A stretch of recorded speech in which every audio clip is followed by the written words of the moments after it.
Asante Yesu, unastahili Bwana, unastahili Yesu. Thank you Jesus.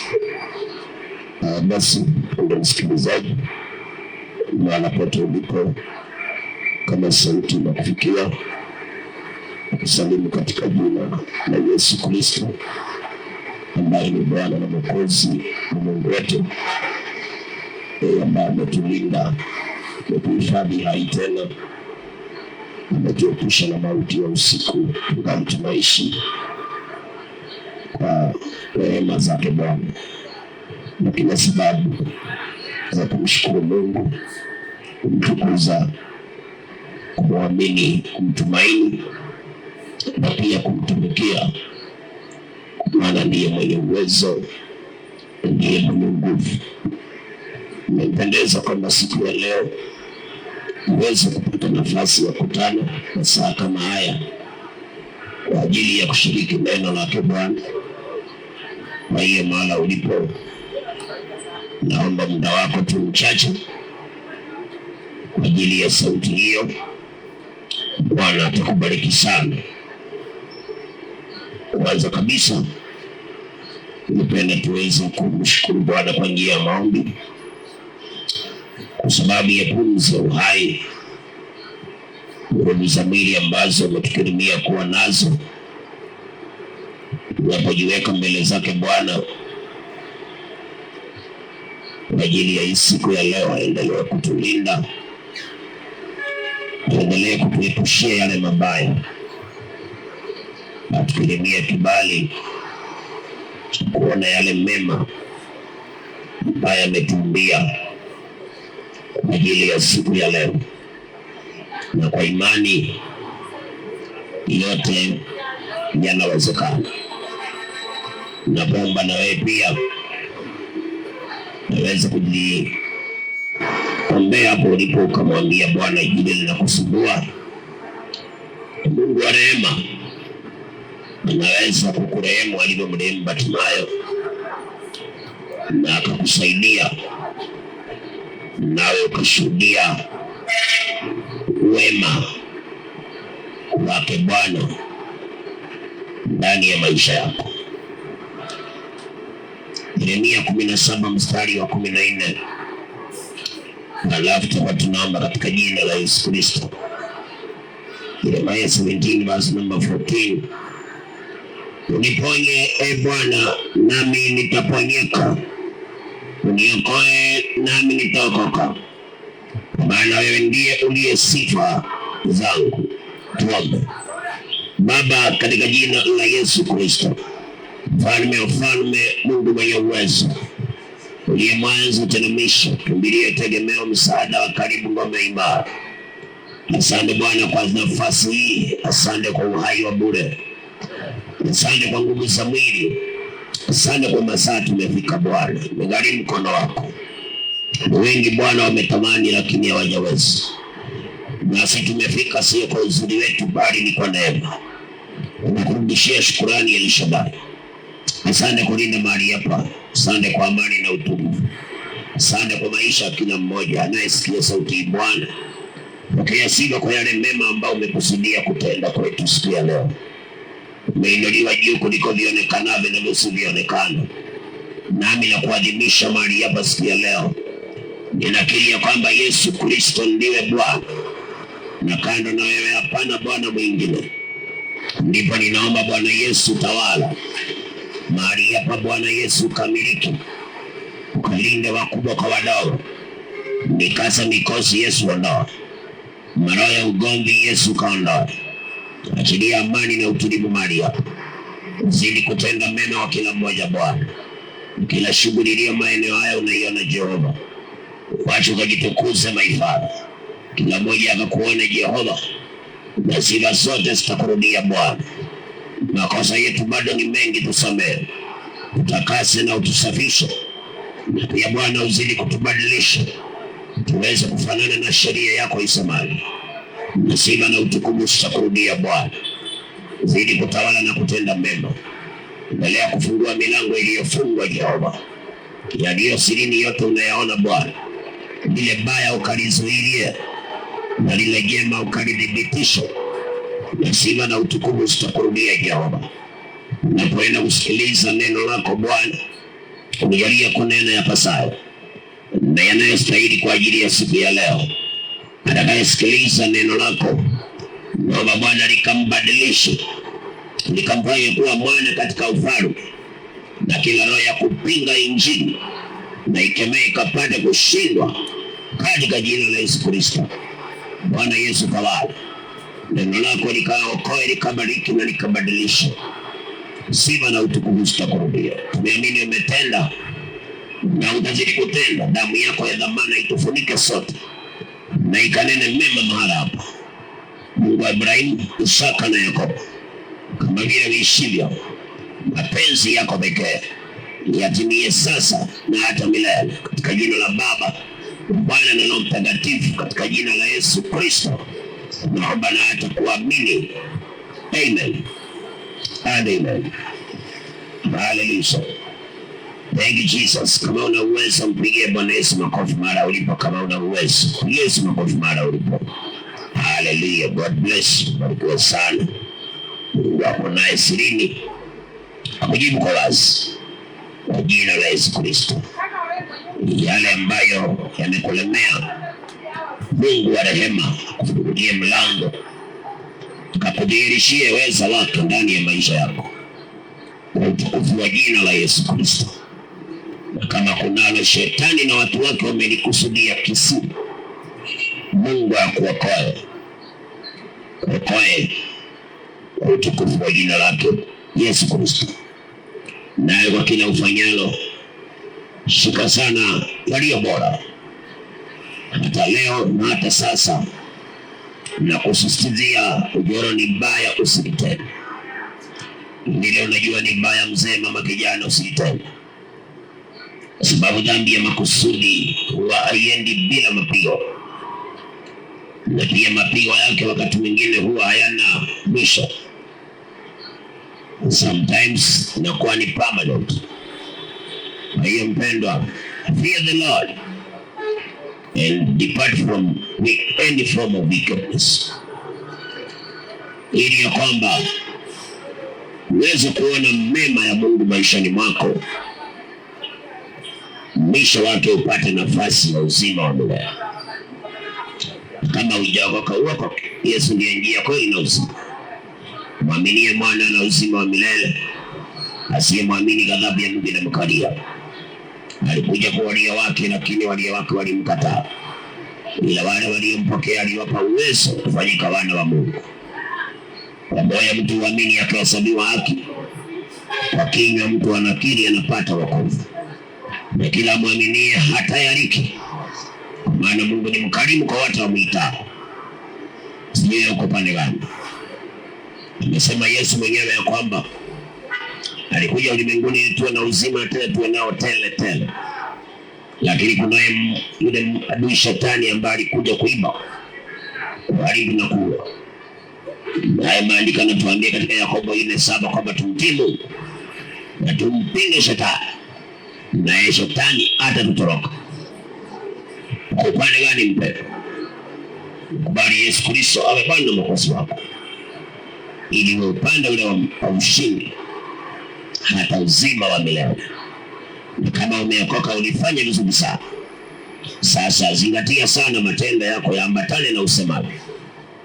Usiseme Yesu ni Bwana, matendo yanasema kwingine. Kisha unaposema Yesu ndiye Bwana, basi matendo yako yadhihirishe kwamba kwa kweli Yesu ndiye Bwana maishani mwako. Na hapo ndipo the joy of salvation will be upon your life. Kwa mtu yote ambaye ananisikiliza siku ya leo, there is life after this life. Unapoendelea kuishi, usisahau ya kwamba wewe ni mpitaji. Kuna maisha baada ya maisha haya. Na maisha baada ya maisha haya ni permanent life, eternal life. Maisha haya tulionayo ni temporal. Tumepewa miaka 70.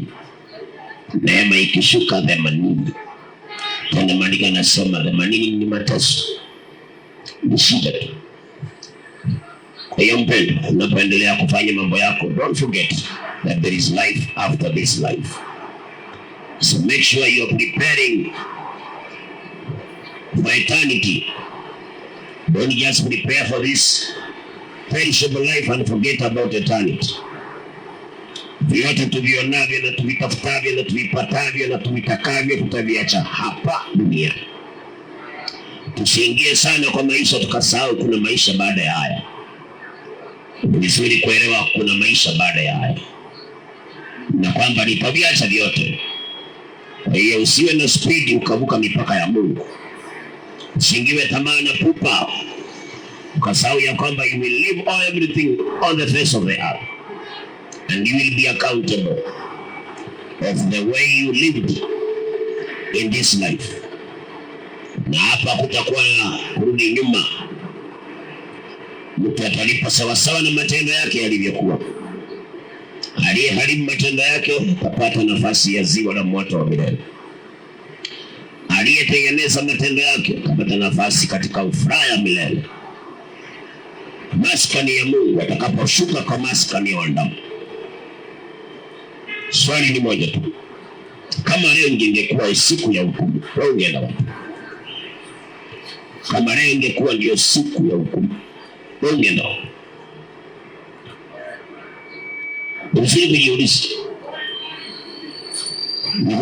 Kujiangalia na kuuliza hii matendo nafanya leo ingekuwa siku ya hukumu, ningekaribishwa mbinguni ama ningetupwa jehanamu? Maandiko yanasema chunguza njia zetu na tuweze kuzijaribu na tumrudie Bwana tena. Kwa hiyo mzee na kijana, by the mercies of God, I beseech you to examine your ways and to test your ways. Return back to the Lord. Kuna mambo unafanya na unasikia tu roho yako inakuambia ni kosa. Stop it. Sababu you are continuing to walk out as outside the grace of God. Wakati unafanya kitu na unasikia roho yako inakuhukumu na unaendelea, you are continuing to walk outside the grace of God. Unazidi kuondoka kwa neema ya Mungu. Na sasa kutafika mahali ambapo you will be alone now. Na sasa kutakuwa ni masaa ya payment, pay time. Masaa ya kulipa. Na itakuwa ni hasara. Kama kuna kitu unafanya unasikia ndani yako na hukumika, ujue huyo ni Mungu anaongea na wewe. God is speaking to you. Kwa hivyo wacha mara moja. Wacha mara moja. Maandiko yanasema katika Romans 5 verse number 1. But we be at peace with God. Tuwe na amani na Mungu. Romans 5 verse 1, kabla niingie katika somo letu. Romans 5 verse 1 nasema, basi tukiisha kuhesabiwa haki itokayo katika imani, na muwe na amani kwa Mungu kwa njia ya Bwana wetu Yesu Kristo. Muwe na amani kwa Mungu. Wewe unaona kama una amani kwa Mungu? Hivyo ulivyo. Yale mambo umesitoa kusema kwa simu saa hii, ile simu umekata saa hii, unaona kama una amani na Mungu? Unaona kama una amani na Mungu? Hivyo unapanga kufanya. Do you think you are at peace with God? Hivyo ulivyovaa dada, unaona kama una amani na Mungu? Maandiko yanasema tuwe na amani na Mungu. Tuwe na amani na yeye. Lakini wakati moyo wako unakuhukumu, hauna amani na Mungu. Hauna amani na Mungu. Mungu hana amani nawe. Usifanye mambo kwa sababu una uhuru wa kufanya. There is a day judgment comes. Usifanye mambo kwa sababu wengine wanafanya. You will stand at judgment seat alone. Usifanye mambo kwa sababu mwili wako unatamani. Hii mwili itarudi hapa mapua imeangalia, na itafunikwa na itasaulika. Roho yako itakuwa hukumuni. In whatever you do, you must prove to know what is the will of God. Bearing in mind that there is a day of accountability, where everyone will stand at the judgment seat, and he will be judged according to what he did in the flesh. If it was good, heaven will be the home. If it was not good, then the lake of fire will be the home of that person forever and ever. Mcha Bwana na ujiepushe na ile njia mbaya, na ushindi utauona. Mwenye masikio nasikia hayo. Katika somo, nirudi pale kwenye somo letu kwamba mpendwa, tembea na Bwana, make sure uko na uhusiano na Mungu, mtumikie Mungu unapopata nafasi ya kumtumikia. Fanya kazi ya Mungu unapopata nafasi, kwa sababu maisha haya mambo inaweza badilika. Things can change. Mambo inaweza badilika kiwango ambacho you cannot bear. You need the hand of God. Kwa hiyo kama hukuwa unamtumikia, kama hukuwa na uhusiano na yeye, ushindi utakosekana, mema yatakosekana. Unapoishi lazima ukumbuke taabu inaweza kuja maishani mwako. Kwa hiyo tafuta uhusiano na Mungu, maana ni Mungu pekee anaweza kututengenezea njia ya kutoka ndani ya shida. Ni Mungu pekee anaweza kutupa solution mahali ambapo sisi hatuwezi. Lakini hawezi kupa solution kama wewe hauna uhusiano na yeye. Hawezi kupea solution kama wewe haumtumikii. Hawezi kukufungulia mlango utoke katika matatizo kama wewe haukuwa unafanya kazi yake. Kwa hiyo mpendo, mambo inaweza badilika. Tumikia Mungu. Serve the Lord. Uokoke. Fanya kazi ya Mungu. Maisha inaweza geuka. Hali inaweza kuja nyingine tofauti na ile umezoea wewe. Utakuwa mgeni wa nani? Utaenda pande gani? Wako watu ambao wanafikiria kesho itakuwa kama leo. Wanapokuwa na freedom ya kutembea, wanatembea mpaka wanatembea nje ya njia za Bwana. Wanaingia kwa uzinzi, wanaingia kwa wizi, wanafanya mambo ambayo yampendezi Mungu, bila kujua kwamba tomorrow life can change. Miguu iliyokuwa initembea inaweza kataa kutembea. Mikono iliyokuwa ikifanya kazi inaweza kasa kufanya kazi. Akili ambayo ilikuwa inajua hesabu inaweza simama ikosa kujua hesabu. Macho ambayo alikuwa anaona na kuhesabu pesa na kuona wengine uzinzi, macho haya yanaweza kupofuka yasione kitu. Nani atakutetea kama hukuwa na uhusiano na Mungu? Nani atakukomboa na kurestore back kama wewe ulikuwa unaishi kivyako? Haukutaka habari za Mungu, haukutengeneza uhusiano na Mungu. Nani atakaye kusaidia? What in this life, things may fall apart, but only God can make a way for those people ambao they are connected to Him. Wale watu ambao wameunganika na yeye, ndio Mungu atengenezee njia. Be aware of that and serve the Lord. Ndio pale Exodus chapter 1. Yusufu alipoingia Misri, neema ikashuka akakuwa kiongozi. Na Masai kabika wakawa na furahia sana, mpaka watu wakawa wakakuja wakakaa Misri. Na wakapewa kibali sana na Farao. Na nchi ya Misri wakakubali Yusufu na watu wake. Lakini mpende, maisha inabadilika. Ilifika mahali Yusufu akakufa.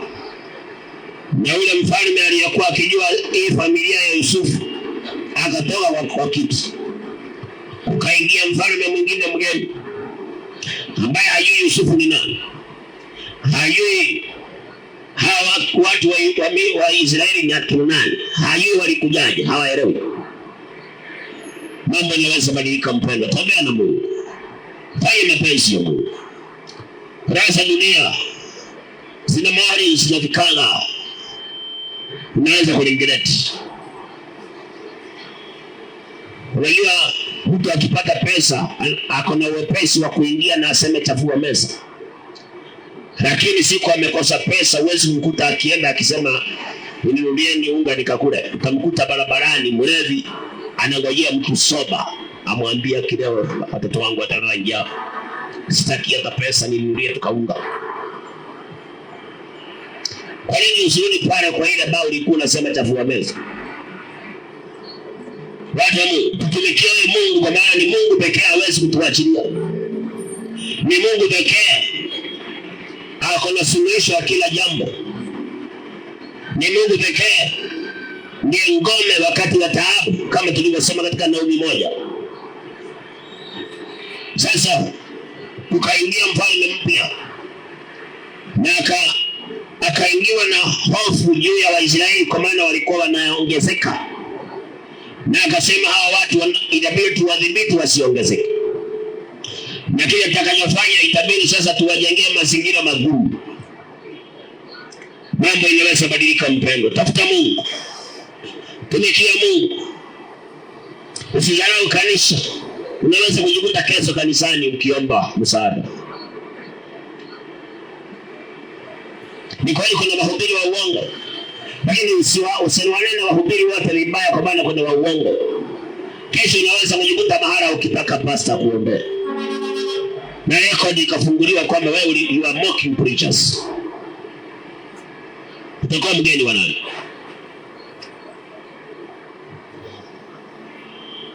Utakuwa mgeni wa nani? Hata kama wa kanisa yapo ya uongo, lakini usimalize, don't finalize and conclude kwamba makanisa ni ya uongo. Kesho unaweza kujiunga kanisani ukitaka uombewe. Utakuwa mgeni wa nani? Na rekodi ionekana uliharibia kanisa jina, ulitukana kanisa. Tusichukue kosa la mtu mmoja tukaekelea watu wote, kwa sababu huwezi kujua kesho kutatokea nini. You cannot know what tomorrow can bring. Watu hawa wakikaa Misri, Masaa Yusufu walikuwa hai, hawakutambua kama kuna siku wanaweza kuingia shida. Hawakujua. Walikuwa wanafikiria mambo yako sawa. Suleimani anasema sisi ni kama samaki baharini. Samaki akiwa baharini anafikiria vile jana alipiga mbizi, akakuja mpaka juu ya maji akaona nchi kavu ile inakaa. Anafikiria pia leo nitapiga mbizi hivyo hivyo.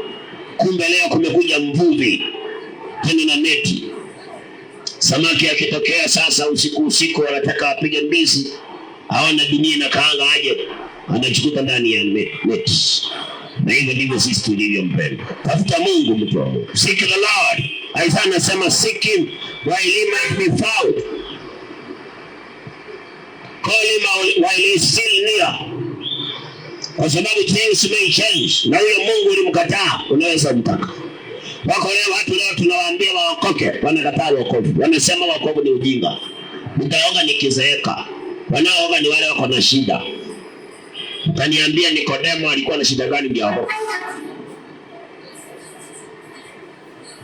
Yule akida alikuwa na shida gani ndio akubali wokovu? Nasema wale wanaoka ni wale wako na shida. Ni sawa, sitakukuta, utakuja tu. Na uenda utakuja na mlango kumefunga.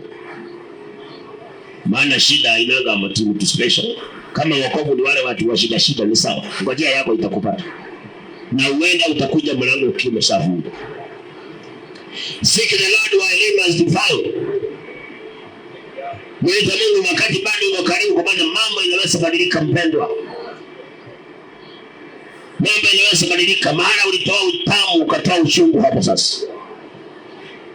Mambo inaweza badilika. Maana ulisifiwa ukaanza kuaibishwa. Kama ukutafuta Mungu utakuwa mgeni wa nani? Kama wewe ulikataa Mungu, nani atakutetea? Sasa mahali walikuwa wamefurahikiwa wakaanza kataliwa. Waisraeli wameanza kujengewa mazingira magumu. Mahali ambapo walikuwa wanakaa salama, wanasikia tumefika mahali pazuri, lakini kumbe mambo yanaweza badilika mpendwa. Wale wako ambaye ukipata pesa ni ulevi, ukipata pesa ni kukaa kwa njia zisizofaa, unasema napona la kifo kinakuja. Mimi nataka nikwambie kabla ya kifo kuna kuanga na taabu. Chunga sana. Usiuke. Pona raha, taabu inakuja ndio ukufe na taabu. Huwezi kufa hivyo na raha. Hakuna mtu anakufa na raha. Hakuna. Wewe pona raha ujue kabla ukufe. Chunga sana usigelia hospitalini maini ikiwa imeungua kwa sababu ya makali. Umekuja mengi yamemaliza maini. Kwa pale unalia mpaka unaambia Mungu nichukue tu. Mungu anasema bado. Usikie vile nilikuwa nasikia ukifanya mabaya.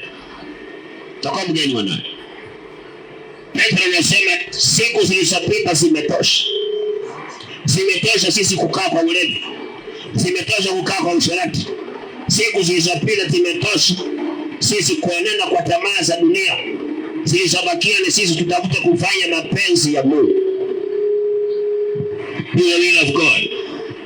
Fanya mapenzi ya Mungu mbele. Kesho hujui kutatokea nini. Waisraeli walistuka wakiwa wameletewa wasimamizi na wameanza kuwekelewa mizigo mizito sasa. Mambo ambayo hawakutarajia kama yanaweza tokea.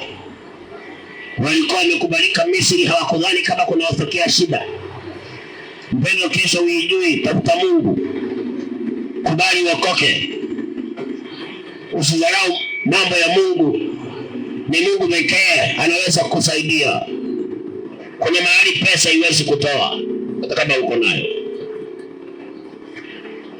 Hata kama uko nayo, mtu akiwa amefaint hajielewi, hata kama ako na milioni 1 kwa simu ama kwenye account, pini hatujui, anaweza kufa akiwa na pesa. Kwa hiyo kuna mahali pesa haiwezi kututoa. We need God. Mtu wa Mungu, serve the Lord. Have a relationship with God. Do the work of God.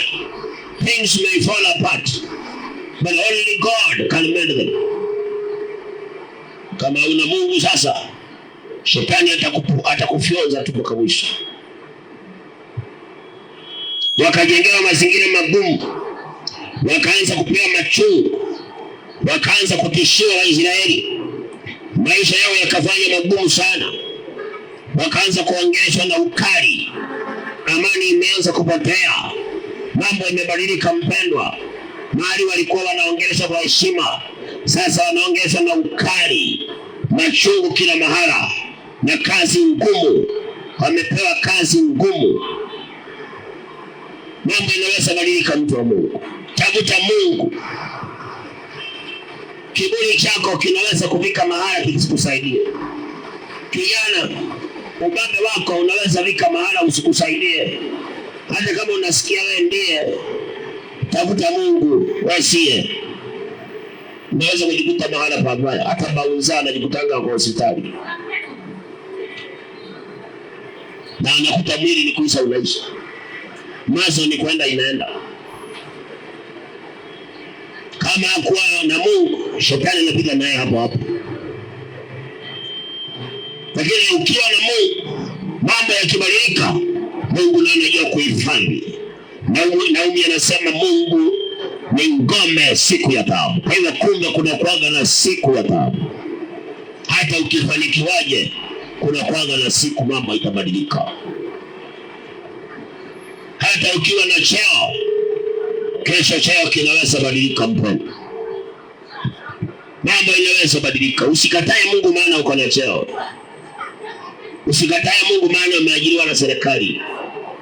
Usidharau wokovu kwa sababu sijui umeajiriwa na nani, unacheo na nani, unaitwa nani. Majina haya yote na title zote, things can change. And things may fall apart to the place you cannot pick the pieces. But God can mend them kama unahusiana naye. Tutafute Mungu wapendwa. Na tumheshimu Mungu. Tuheshimu mambo ya Mungu. Tutumikie Mungu. Kwa maana mambo inaweza badilika. Mahali ulikuwa unasikia urahisi, unaweza kuanza kusikia ugumu. Utakuwa mgeni wa nani kama ulikataa Mungu? Kazi iliyokuwa nzuri inaweza geuka ikaanza kuwa na shida. Where will you run to? Na ulitawaliwa na kazi mpaka hata Mungu ulikuwa unaje naye. Ulishikwa na kazi baba, hata kanisa uliacha.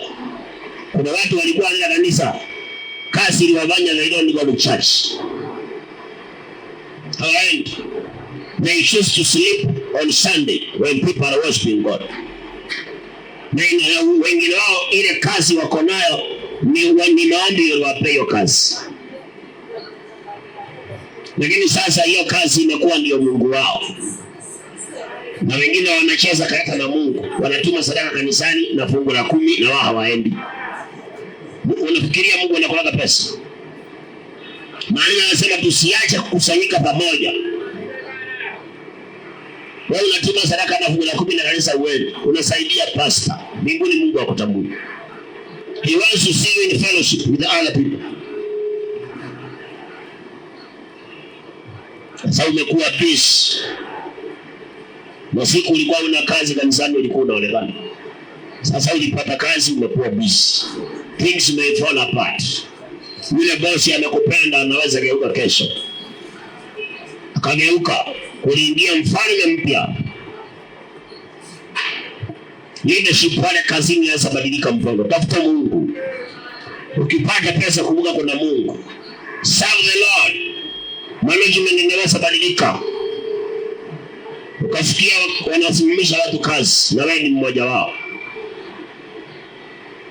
Hapo ndio utaanza kujua maana ya kwenda kanisa. Yaani watu waleo tunajenga maana ya kanisa mahali tumesikia kitisho. Tukishatishiwa, tukishafutwa kazi, tukishapata magonjwa. Wakati unakula nyama na ugali kwa nyumba, kanisa haina maana kwako. Lakini siku ile mmegongana, mmefuna kaimati kwa uso, unasikia sasa kanisa ni ya umuhimu. Ikiwa pasa nikumbuka ati mzee ananitesa sana. Tafuta Bwana maadamu anapatikana. Daudi anasema I will seek the Lord early. Tamtafuta Mungu mapema. Na wazungu wanasema the early the better. Or the early bird catches the worm. The later the worse. Seek the Lord early. Things may change mpendwa. Mambo yanaweza kubadilika. Utakuwa mgeni wa nani? Kijana, tafuta Mungu. Ujana ni moshi. Ujana usaidii. Kiburi cha ujana wacha. Tumikia Mungu. Vijana wa leo wanataka wakuja kanisani siku ile wanaenda kufanya mtihani wa form 4. Utakuta kanisani wakuja waombega waende wafanye mtihani. Mungu si mzee, anakuanga na record. Hata kama pasa atakuombea na umekuja mpaka na dhabihu, unafikiria Mungu anaweza kuacha watu wamekaa karibu naye akusikia wewe? Uwezekani. Wewe kijana umekaa mtaani unaranda huku kanisani wendi, unangojea siku ya kwenda kufanya mtihani, unakuja pastor kuombea tena na sadaka. Sadaka tunakula, lakini wewe Mungu hawezi kusikia. Hawezi. Huwezi kukula mali kufanya kazi. Unakulanga mali unafanya kazi. Sasa kuna watu kama hao wanakaa umuhimu tu, wanakaa umuhimu, kanisa hawataki, wokovu hawataki. Alafu wanataka tu watoe sadaka maombewe. Peana kabisa, pasa atasaidika, kuna mahitaji mengi. Atasaidika sana na atakuombea maombi ya mwili. Si ya roho, ya mwili. Lakini Mungu mbinguni kuna watu wako na wao wanamkaribianga. Maana anasema mtafuteni Mungu kwa bidii mtamuona. Sasa wewe kama umtafuti, unaona atawacha watu wana bidii na akusaidie wewe? No. Hawezi kuacha watu wako na bidii na kusaidia wewe, ambaye wewe unakaa umuhimu tu. Tafuta Mungu mpendwa. Mambo inaweza badilika. Hali inaweza badilika. Mahali ulikuwa unaona mema yanaweza potea. Tafuta Mungu. Tumikia Mungu ukiwa na nafasi. Fanya kazi ya Mungu. Ndio mambo yakibadilika, Mungu atasimama na wewe. Exodus 1:15. Kisha mfalme wa Misri akawaambia wakunga wa Ibrania, mmoja jina lake aliitwa Shifra na wa pili jina lake aliitwa Pua. Akasema, wakati mnapowazalisha wanawake wa Kiebrania na kuona kuwa ni mtoto wa kiume, basi muueni, bali ikiwa ni mtoto wa kike na aishi. Lakini hawa wakunga walikuwa wacha Mungu. hawakufanya kama walivyoamuliwa na huyo mfalme, basi mfalme wa Misri, lakini wakawahifadhi hai watoto wale wa kiume. Basi mfalme wa Misri akawaita wale wakunga, akawauliza, kwa nini mkufanya jambo hili na kuwahifadhi watoto wa kiume wawe hai? Wakunga wakamwambia Farao, ni kwa sababu hao wanawake wa Kiebrania si kama wanawake wa Kimisri, kwa kuwa hao ni hodari nao huzaa kabla mkunga hajapata kuwafikia. Basi Mungu aliwatendea mema wale wakunga, na hao watu wakaongezeka sana, wakaendelea na kuzidi kuwa na nguvu mingi. Tunapokaa pande ya Mungu, mambo ikibadilika atatutetea. Tunapotumikia Mungu, hali zikigeuka atatutetea. Tunapokaa pande ya Mungu, njama zikipangiwa, Mungu atatuhifadhi. Hata waliotumwa kutumaliza, tukikuwa tunakaa pande ya Mungu, tutapata fedha machoni pao. Badala ya kutumaliza, watatuhifadhi. Njama ikapangwa na Farao na wakunga, akasema, mkipata Mwisraeli amezaa mwanaume, mumalize, usiweke hai, mwanaume asiishi. Sasa wewe mwanaume, angalia, tangu kuzaliwa kwako haukustahili kuishi wewe mwanaume, lakini Mungu amekupa nafasi ya kuishi, na umeamua kuwa mlevi, umeamua kuwa mzinzi. Yaani wanaume wale ukitaka kuwakuta, wakute kwa video, wamejaa huko ndani. Anaweza kesha akiona World Cup, lakini hawezi kesha kanisani akiomba. Siku unauma na tumbo, enda World Cup ikusaidie tu. Mambo yakiharibika, enda tu kaita wale wachezaji, unawashabikiaga mpaka usiku wa manane. Maana si hao ndio unawashabikiaga hata Mungu utaki. Kuna watu hapa kauliza, walilala lini kanisani wakikesha? Hakuna. Wanaume hao unaona hapa. Lakini kulala kwa video, wakiona movie, wakiona mpira, wamelala mara mingi. Alafu utaka Mungu akufanye kuwa first priority, awache wengine akusaidia wewe? Impossible. Mwezekani. Mtu wa Mungu, sieni kwa ubaya. I'm telling you the truth as it is. Take it and be helped. Leave it and surrender. It will be as a testimony. Tumikia Mungu mpendwa. Sio mwanaume wewe, Mungu amekurehemu uko hai, na wewe sauti yako ni kushangilia tu mpira. Hata hapa nasemaga mpiga makofi, huwezi piga makofi. Lakini mpira, mchezaji ambaye hata unaona kwa screen, unamshabikia karibu, unaharibu mabati ya wenyewe. Hata hakujui. Wakinamba glucose 45 minutes, wewe unakula miayo. Mpira ikiisha, yeye anaenda nyumbani kwa gari, wewe unatembea mguu. Tena unaruka fence, walifunga gate kitambo. Alafu unataka Mungu akusaidie wakati wa shida, na hata uwezi hata kumshangilia Mungu wako.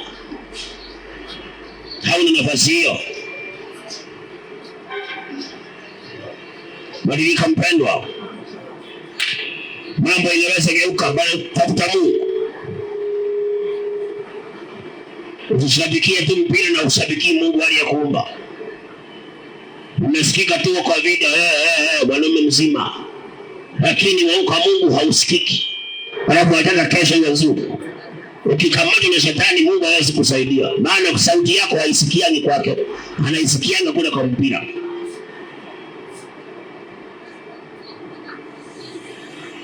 Tutafute Mungu wapendwa. Tutafute Mungu. Tutumikie Mungu. Tufanye mambo ya kiungu.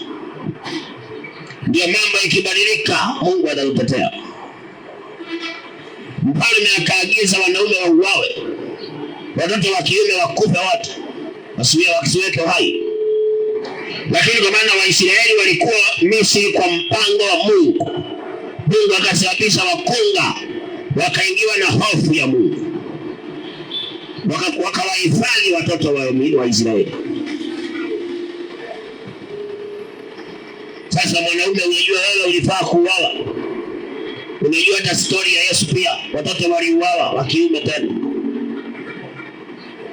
Sasa angalia mwanaume, Mungu yeye amekuhifadhi. Na kanisani hampatikani. Wanaume wale kanisa hawataki. Wanataka waende video, waone mpira. Ama wakae kwa besi wapiga mshene ya siasa. Lakini kanisa hawataki. Na wanataka ati kesho iwe nzuri. Wanaume, badilika, tumikia Mungu. Serve the Lord. Ndio mambo yakiharibika Mungu atakutetea. Wale waliotumwa kumaliza, Mungu atakupa favor mbele yao. Atawafanya wamuogope Mungu, wasikufanyie mabaya waliotumwa. Kwa hiyo unapokaa kwa maisha haya, lazima uelewe kwamba katika maisha kuna kuanga na watu wametumwa wa kuharibia. Sasa wewe kataa Mungu. Farao akainua wakunga akawaambia mwende. Mkikuta mwanamke amezaa mwanaume, maliza yeye. Mtoto wa kiume asiishi. Lakini kwa sababu hawa watu ni watu wa Mungu, wanakuanga na uhusiano na Mungu, wanatumikiana Mungu, ndio maana Mungu akaweka hofu yake ndani hawa wakunga. Walipofikia wanawake wa Kiisraeli, wakaingiwa na kumwogopa Mungu, wakawahifadhi watoto hai.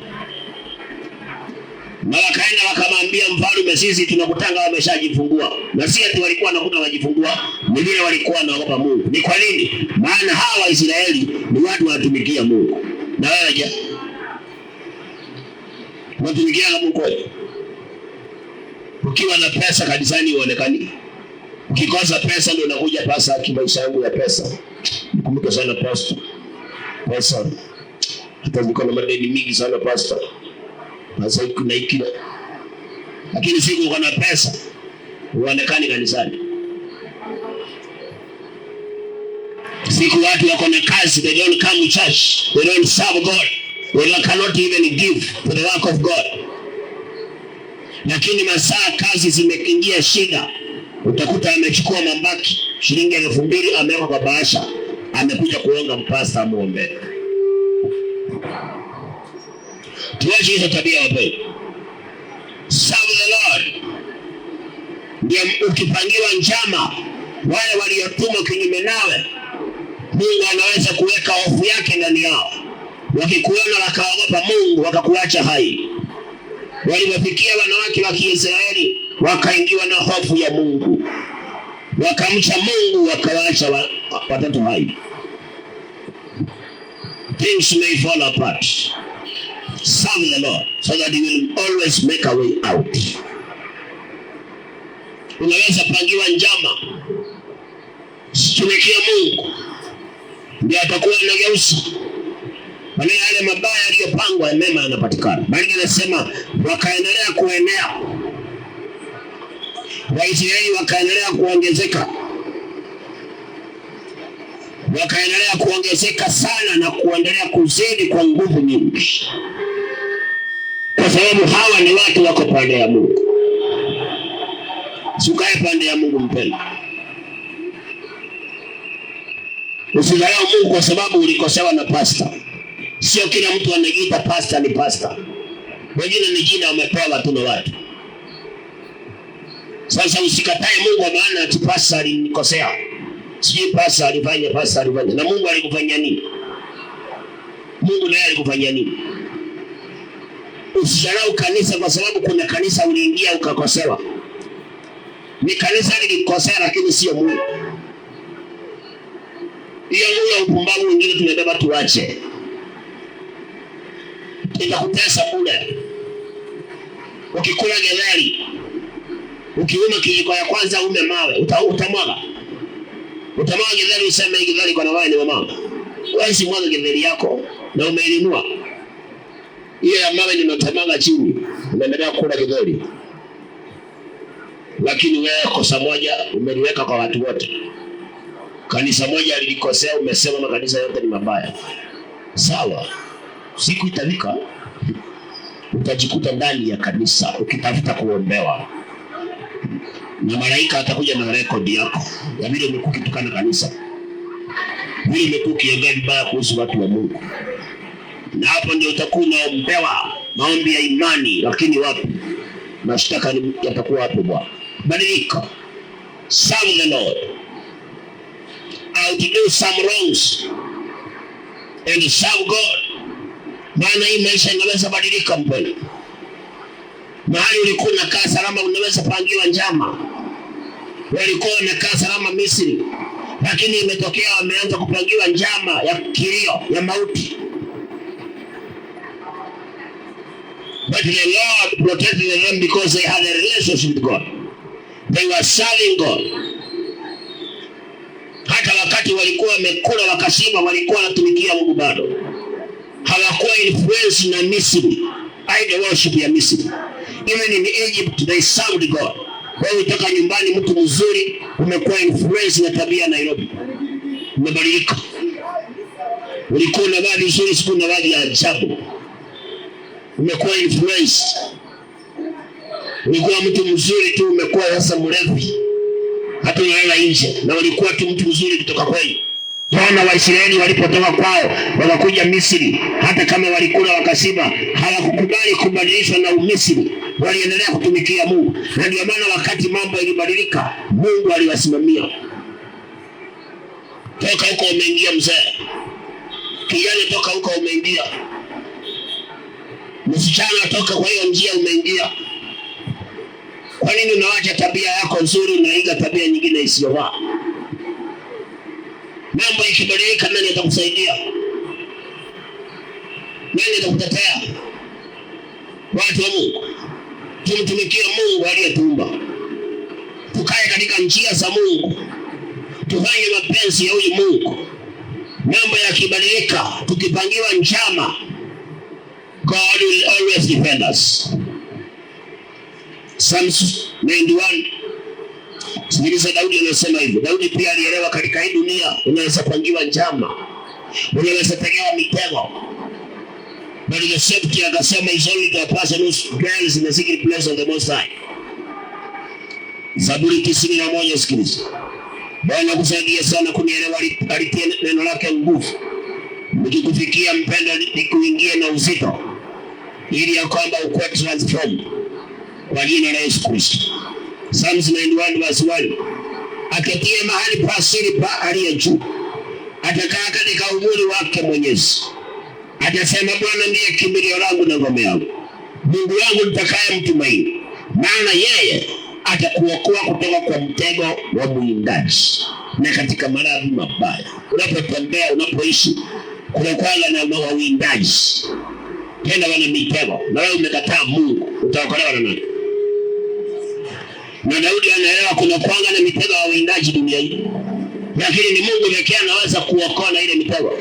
But he cannot save you from the snare of the fall when you are not serving him. Hawezi kutoka kwa mitego ya wawindaji na wewe ulimkataa.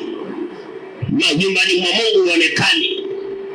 Yaani ukitakikana unakutana kule kwa base ya Mwokozi unapatikana huko. Kule kwa base ya Busandi unapatikana huko. Unapatikana kule kwa Chang'aa. Lakini kwa nyumba ya Mungu upatikani. In the secret place of the Most High, you are not there. Sasa mitego ya uwindaji nani atakuokoa nayo? Nani atakuokoa? Mtu wa Mungu. Mambo inaweza badilika, tumikia Mungu. Hata unayemuona na kumwamini, kesho anaweza badilika. Kesho anaweza badilika. Tafuta Mungu. Tumikia Mungu. Ndio atakuokoa na mtego wa mwindaji. Ndio kipangwa mabaya, Mungu atakuja kutetea. Wakituma watu wa kuharibia, ukiwa unatumikia Mungu, Mungu ataingia ndani yao. Waliotuma kukuharibia, waliotuma kukutesa, ataweka hofu yake ndani yao kama aliyotia hofu yake ndani ya wale wakunga. Wakamwogopa Mungu na wakaamua hatutamaliza hawa watoto wanaume, tutawahifadhi. wakahifadhi wale watoto. Hii dunia mpendwa, mambo inaweza badilika. Unaweza pangiwa mabaya, unaweza kusudiwa mabaya, unaweza tegewa mitego. Kama wewe hutaki Mungu, hauna haja na Mungu, utaanguka ndani ya mitego. Waliotuma ukamaliza watakupata tu. Si unaona siku moja walituma watu kwa Elisha, wakuja kummaliza Elisha, na wakaamka mapema, wakakuja mapema kabla Elisha amke, wakazingira nyumba yake. Ndio akiamka hivi, tunakamata yeye, tunamaliza yeye. Lakini kwa sababu Elisha alikuwa anatumikia Mungu, alikuwa na uhusiano na Mungu, alikuwa anafanya kazi ya Mungu, maandiko yanasema Mungu akawapiga wale watu na upofu. Elisha akatoka akawauliza, mnatafuta nani?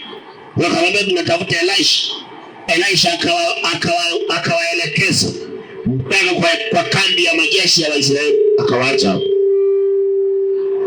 Things may fall apart. Unaweza pangia mabaya, but the question is, do you have a relationship with God? Are you serving God? Unatumikia Mungu kweli? Kama hauna uhusiano na Mungu, ukipangia mabaya yanakupata. Lakini wakati uko na uhusiano na Mungu, unafanya kazi ya Mungu, unatumikia Mungu, unamwabudu Mungu, masaa umepangia mabaya, Mungu anasimama kwa ajili yako. Masaa umetegewa mitego, Mungu anasimama kwa ajili yako. Pale kazini unaweza tegewa mtego ufutwe kazi. Kama hauna Mungu, unasikianga mtu alisingiziwa na akafutwa. Ukisikia alisingiziwa akafutwa, ni kumaanisha huyu mtu hatumikiagi Mungu. Hatumikiagi Mungu. Kwa maana sasa hajatetewa na Mungu. Mwenzako anaweza kukutegea mtego, waharibu kitu pale kazini, ndio sasa ufutwe. If you don't serve God, utauka ndani ya mtego. But when you have a relation with God, He will always save you from the snare of the wicked people. Mtumikia Mungu. Come to Jesus and serve the Lord. Have a relationship with God. Maisha inaweza badilika. Management inaweza badilika. Wale wanakujua wanaweza piga transfer. Ukaleta watu wengine hawakujui, na wakakuja na sheria zao mpya, wakakuja na ukabila wao, utakuwa mgeni wa nani? Utakuwa mgeni wa nani? Unaweza pewa cheo mtu ambaye hajali watu, akajenga mazingira magumu kazini, na wewe hautaki Mungu, hata kuomba wewe uombagi. Kuna watu wakienda kwa nyumba zao ni kukula na kuangalia simu, mpaka walala wakiangalia simu. They cannot even bow and pray. Hata kuombea chakula waombeangi, wao ni kukula na kuangalia simu na kulala. Wakiamka asubuhi ni kama risasi. Hata wengine wananawianga uso barabarani.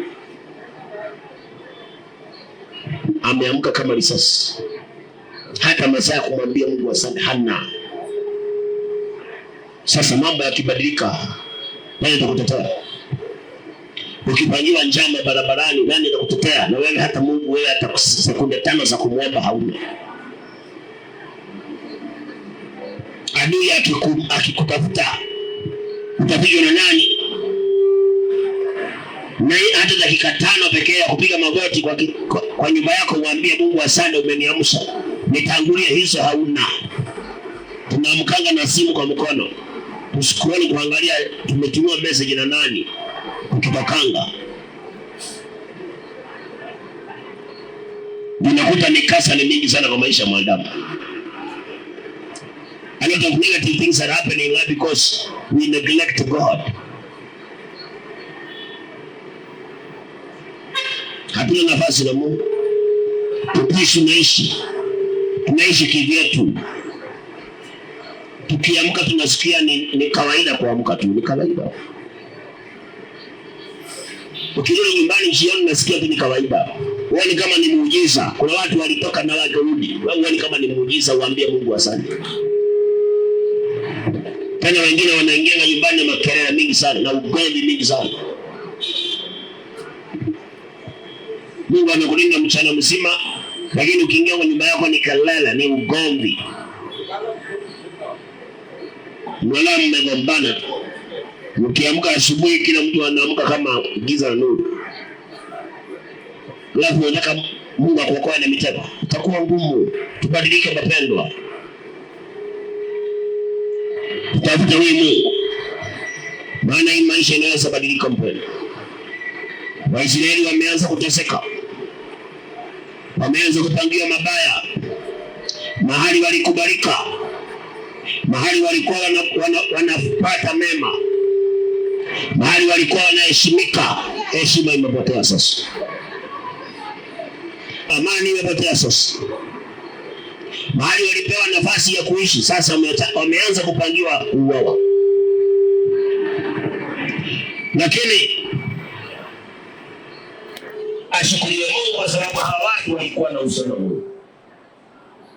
They had a relationship with God. Na tunaona kwamba kwa kila jambo baya walikuwa wakipangiwa, Mungu amekuwa akiwasaidia. Wakati tunatumikia Mungu sio bure. Paulo anasema the labor of the Lord is not in vain. Daudi akasema nitaenda kwa nyumba ya Mungu. Psalm 27. Akasema mimi nimechagua nipende kwa nyumba ya Mungu. Akasema kwa maana najua siku ya mabaya atanilicha. Wewe utakwenda kanisa. Na unataka siku ya mabaya Mungu akulicha. Wakati utokee huko waseme pasa niombee sana mambo yangu si mazuri. Kazi wanasema kazi maisha niombee tu Mungu anisaidie. Hata nikikuombea Mungu ni anapanga na record. Bwana Yesu anasema usiwaie mambo yaharibike ndio utake maombi. Taka maombi kila wakati. Usiwaie mambo yameharibika ndio unataka kuja kanisa. Enda kanisani kila wakati. Maana uliomba unaabudu Mungu. Sasa hiyo umepewa kitisho ndio unakuja kanisani. Umejikuza kama Mungu aliyenyesha. Hata ukiambiwa usisalimie sauti imepotea. Kwa hiyo unakuwa na sauti kubwa. Ni hasara mpendwa. Tafuta Mungu mapema. Mtumikie Mungu. Kuwe na uhusiano na Mungu. Maana mambo inaweza badilika. Hali inaweza geuka ikawa sio hali tena. Mazuri yanaweza potea yakaingia mabaya. Furaha inaweza isha ikaingia sasa ni kilio. Nani atakuzuiliwa na kilio kilichopangwa maishani mwako wakati ukimu? Nani atakuzuiliwa na ule uchungu umepangiwa kama wewe ukimu? Nani atakuepusha na ile njama? Hallelujah. Thank you Jesus. Ni nani atakayekuepusha na ile njama ya adui Shetani kama wewe umekataa Mungu? Kama wewe hauna nafasi.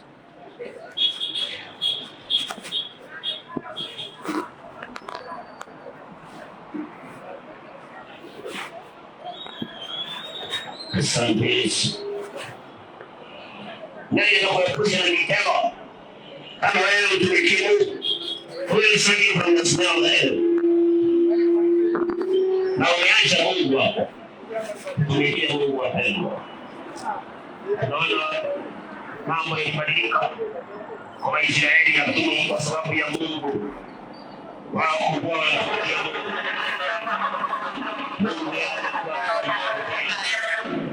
Mahali wamekuwa wakifanywa kumalishwa. Mungu anakubali kumalishwa. Anakubali kumalishwa. Amekuwa akiwalinda na kuepusha na yote. Make the Lord to be your first priority in life. When you wake up in the morning, you think about God before you think about your phone. Fikiria Mungu mwambie asante. Kabla usome message za WhatsApp na watema, kwanza ushukuru Mungu kwamba amekuamsha salama. Kuna watu wako huku wanaandika mambo si mazuri. Ukimaliza asubuhi ukaambia Mungu unataka nini, Mungu mwambia. Alafu huku unasema mambo si mazuri. Yatakuwaje mazuri na wewe uliamka? Mungu ambaye ana supply au kumwambia Mungu ni kwa hiyo na hiyo na hiyo. Leo unaomba kama mtu ameshukumu mkanda. Na wengine wa kitanda wanaitana hivyo wanatoka mbio. Anaanza kule sokoni kifika saa 8 anaanza kulalamika. Siku ya leo sina kwa pesa. Na Mungu aliyekuamsha huku mwambia kitu. Leo ndio kama unaenda. Tukae na ushana Mungu wapenda. Tumtafute Mungu wapenda. Na tumtumikie Mungu. Kwa maana maisha yanaweza kubadilika. Hali inaweza kuwa ngumu. Ukakosa njia ya kutokea. Ni Mungu pekee anakuanga na njia. Maisha yanaweza pangiwa mabaya. Na ukapata waliokupangia mabaya wana uwezo fulani. Wana nguvu fulani. Wana vyeo fulani. Lakini tunapanga na Mungu mwenye nguvu zote. Ukikaa pande yake anakusaidia. Alisaidia Waisraeli wafunga wako kumaliza watoto.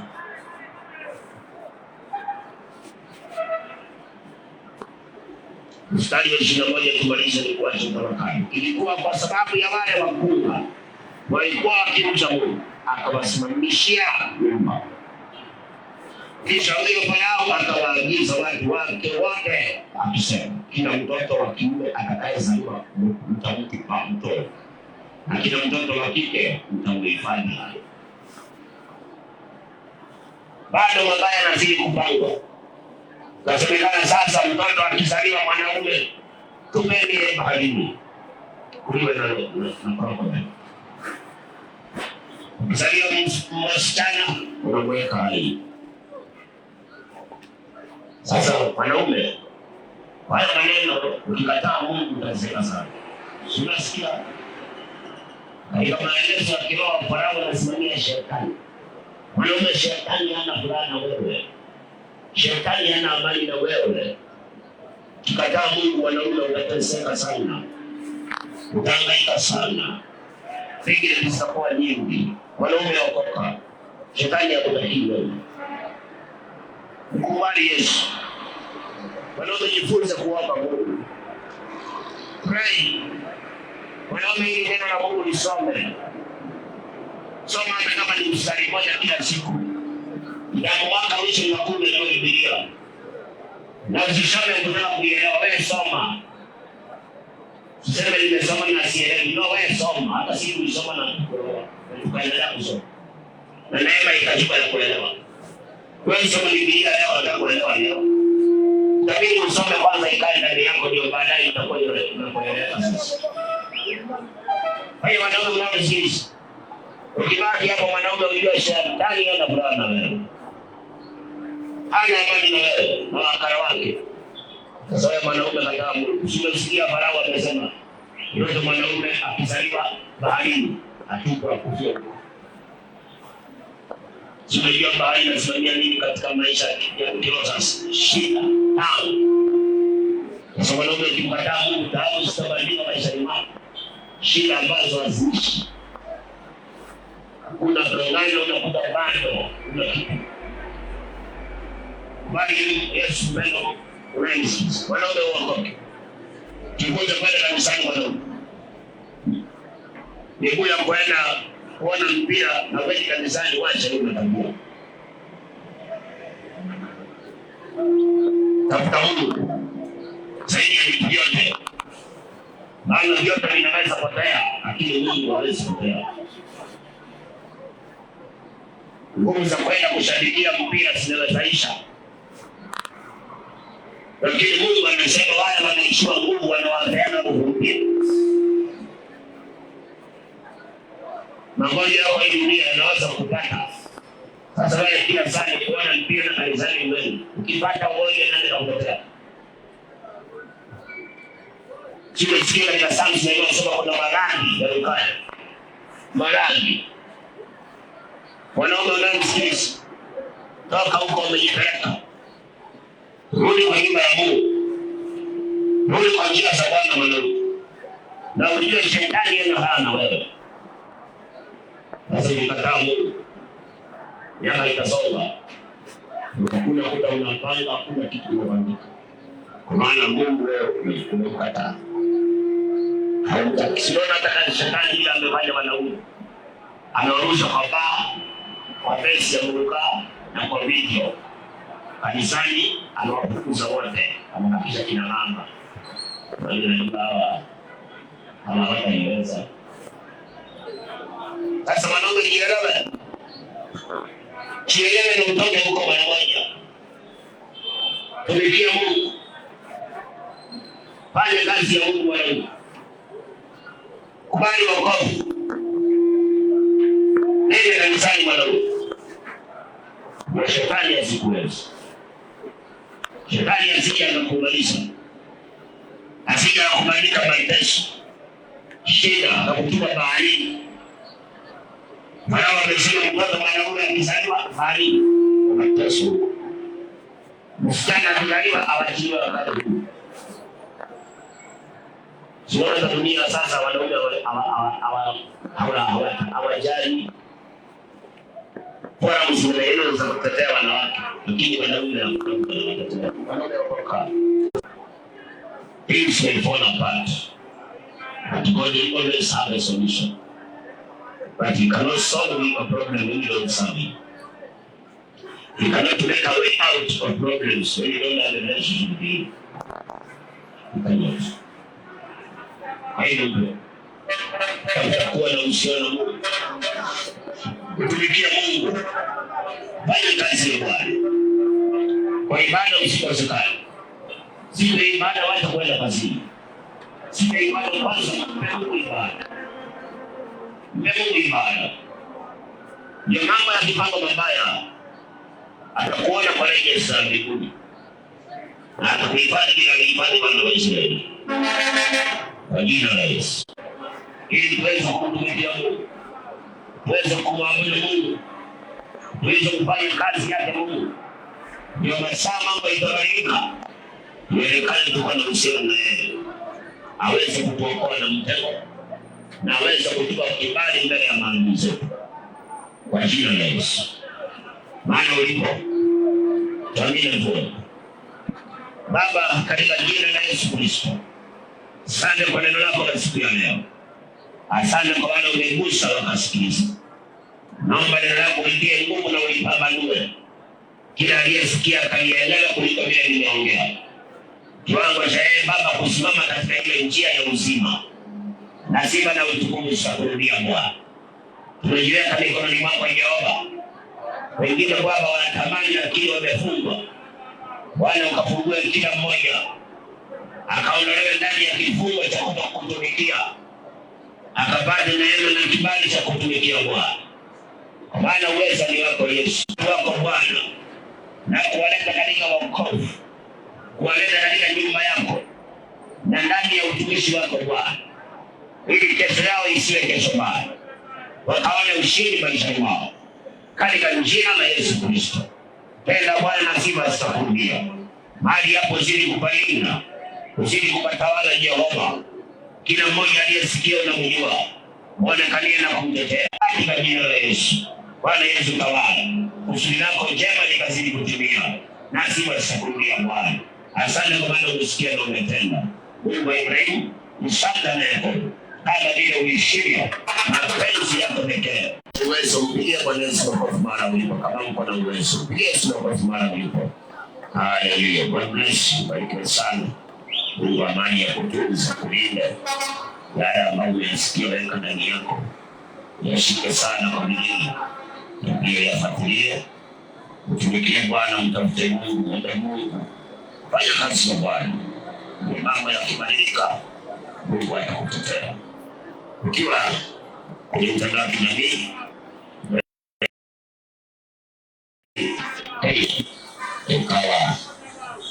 baraka sana kwa jina la Yesu.